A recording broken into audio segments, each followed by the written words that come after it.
Steve, I got to go to you and the big board. You have been watching a number of these statewide races tonight. Tonight has a little bit of everything, which is what makes it so exciting. It's a key test for Trump. It's a test for progressives. It's a test on abortion as well. What are you watching for? Yeah, I mean, the Trump test, I think, front and center here. You're just talking about that Peter Meyer race there in Michigan. We've been keeping tabs here on the 10 House Republicans who last year voted to impeach Donald Trump. What's their fate in 2022?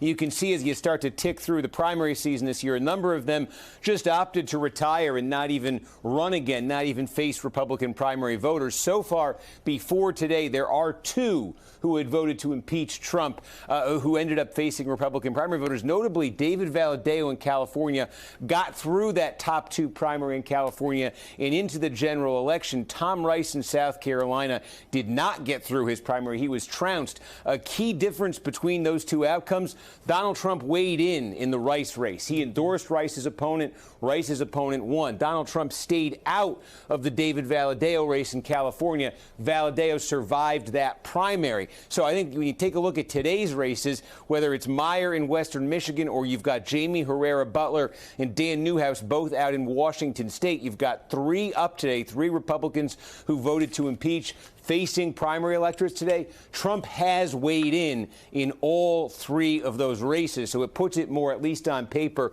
in the Tom Rice category than in the Valadao category. If you're just looking through, you just saw there John Gibbs, the Trump-endorsed candidate, against Meyer. Joe Kent. Now, remember, in Washington, this is sort of a jungle primary. Both parties on the same ballot here. But Joe Kent is the Republican who Trump has backed here against Herrera Butler. And then also in the 4th district, Lauren Culp is the Republican who Trump is backing against Dan Newhouse. So you've got Trump weighing in here in these races. And the only Republican after tonight left on the primary calendar who voted to impeach Trump yet to have her verdict, that would be Liz Cheney. That's 2 weeks from now. So you can imagine she will be watching these races closely tonight. Maybe a clue about her fate 2 weeks from now, because, again, Trump has certainly weighed in her race as well. He certainly has, Steve. And let me, she's trailing by double digits, 20 points, I think, in one of the latest polls.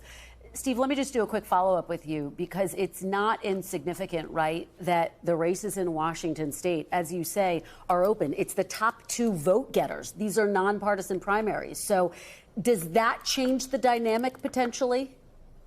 Yeah, it's interesting because if you take a look, this race in the 3rd district, I think, is interesting because Trump has backed Joe Kent, but there's another. This list would go on if I could scroll here, but there's another Republican candidate here who had originally vowed to get out of the race if Trump endorsed somebody else. Trump comes along and endorses Kemp. She stayed in the race, and there's an independent group that has poured $1.5 million into ads supporting her. So a little unclear what the motivation of the group is, who exactly is behind it. But I think it clouds the picture a little bit here. And if you're Herrera Butler, that has been a positive development for you because potentially it could split some of that vote up.